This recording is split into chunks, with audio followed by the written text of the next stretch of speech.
Яшчэ толькі пад'язджаючы да ўнікальнай вёскі, якая геаграфічна месціцца на тэрыторыі Нідерландаў, можна ўбачыць і бельгійскія нацыянальныя сцягі. Як мудрагеліста тлумачыць мясцовая прэса, Барле-Насау і Барле-Херток – гэта зусім не дзве назвы адной і той жа вёскі, што для заходняй Еўропы даволі звыклая з'ява. Гэта дзве розныя вёскі, якія аказаліся ў адным і тым жа месцы. На невялікай тэрыторыі з 2000 жыхароў месцяцца ажно 22 аскепкі ці міні-анклавы Бельгіі, ды 8 аскепкаў Нідерландаў. Вёска літаральна распаласаваная дзяржаўнымі рубяжамі. Часам мяжа праходзіць па вуліцы ці нават па доме. Я галандзец па пашпарце, але жыву тут, на тэрыторыі Бельгіі. А вось там, на тым баку вуліцы, мае родныя Нідерланды. Рэальнае дзвюхуладдзе, якое існуе тут стагоддзямі, не замінае, аднак, эфектыўнаму кіраванню.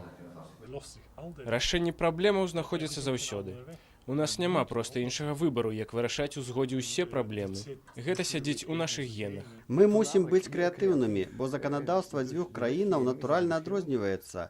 І што мы робім? Мы кладзём фігуральна гаворачы абодва заканадаўствы адно на адно і шукаем дзіркі ў абодвух, каб праз гэтыя дзіркі шукаць прагматычныя развязанні грамадскіх праблемаў. Але шукаць прагматычнае развязанне выпадае не толькі ўладам, але і звычайным вяскоўцам. Гэта адмысловае месца, дзе бельгійцы добра ўжываюцца з галандцамі. У нас тут усё дабл. 2 паліцэйскія ўчасткі, 2 пажарныя каманды. Куды тэлефанаваць? Ды ўсё проста. Бельгійцы, калі што, тэлефануюць у бельгійскую паліцыю, галандцы ў галандскую. Гэта адбываецца аўтаматычна. Мы разам тут спакойна жывём 150-200 гадоў, без усялякіх войнаў. Гэта і ёсць доказам спакойнага жыцця тут. Не толькі без спрэчак і войнаў, але ў паразуменні і нават сяброўстве.